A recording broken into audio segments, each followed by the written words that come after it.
Hello, Mr. Wagner and Mr. Karras. My name is Calyn Thompson, and I am a second year at Wartburg College. I'm interested in the KCRG TV9 Summer Internship Program and wanted to give you a look at some of my recent work. You may have noticed a little more traffic on Iowa roads this time of year, and not just with cars. I got an inside look on how to be safe when farm vehicles are also on the road. It's mid-October and harvest is in full swing. Not only are farmers hitting the fields, but also the roads. With farm safety, I think it's imperative to, number one, just to expect it.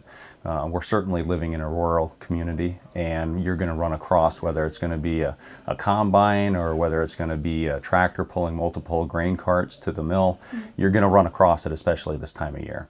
But when both farmers and drivers are trying to get to work, it can cause problems. One of the things that I feel is the biggest safety issue is when somebody speeds around a farm implement or something and the tractor driver does not realize he's even back there. I would just ask all drivers to recognize that we're both in a hurry, but to take a little patience and both of us slow down prevents us from having to make a speedy run to the hospital. So what should you do when you come across a farm vehicle on the road? When you're coming to a tractor or any vehicle on the road, when you see flashing lights and an SMV sign on the back end, recognize that that is a slow-moving vehicle and that you do need to slow down because you don't know until you're closer to the vehicle just how wide of load he's pulling or what is behind that vehicle exactly.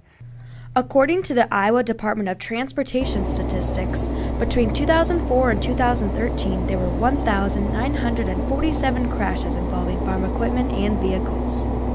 Take your time. It's gonna take some time to get around them. You may be in an area geographically that's going to prevent you from passing or making a safe pass.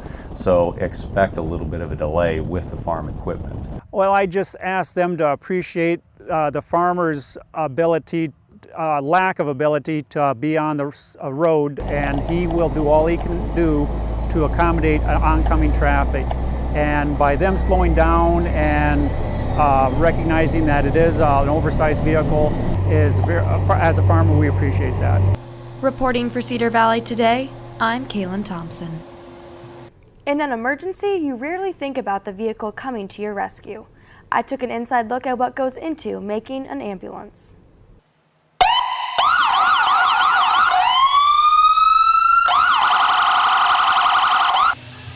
Ambulances are used to save lives every day. They hold a very important role in society. But what exactly goes into building one? If you looked on a map, Sumner, Iowa would not be the first thing your eyes would float to. However, this small town of just over 2,000 residents is home to one of the nation's leading ambulance manufacturers, Lifeline Emergency Vehicles. I kind of call it the Cinderella story. Lifeline was founded in 1985 by father-son duo Jim and Terry Leischer and started off very small. At the beginning, there was just a handful of employees, about 7 or 8, and it took us months to build one unit, and now we build 14 to 17 units a month. While the company purchases a lot of their material from Iowa, they sell and are known nationwide. But 25 years after the company started, President and CEO of Lifeline, Terry Leischer, died at his home of natural causes. This then led his wife, Connie, to take over. I felt that I knew the most about the business, even though I didn't work here every day.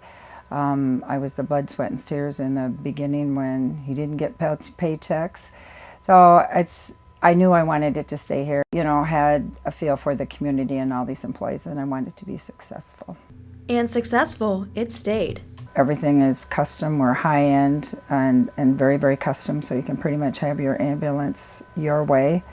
Once the dealer meets with committees that are of the different ambulance services, and sometimes that's the longest process. We may do drawings for them 3 or 4 times before they make their final decision to get it to us, and it starts in metals and goes from there. Here at Lifeline, it takes all 168 employees and 30 days to transform this aluminum shell into a working ambulance. Each ambulance goes to the different workstations in order to get the final product.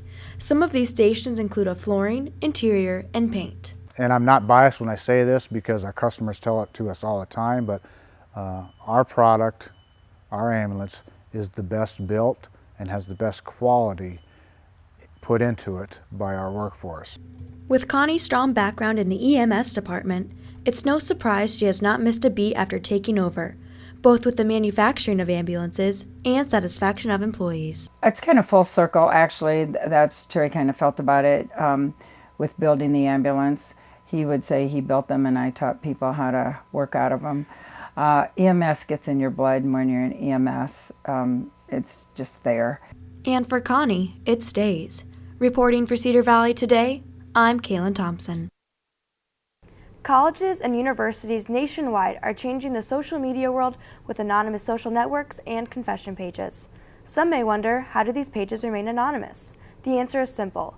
People send in their comments and confessions to the page administrators who have complete control about what can and cannot be seen. You can't help but jump to your phone whenever you hear it go off.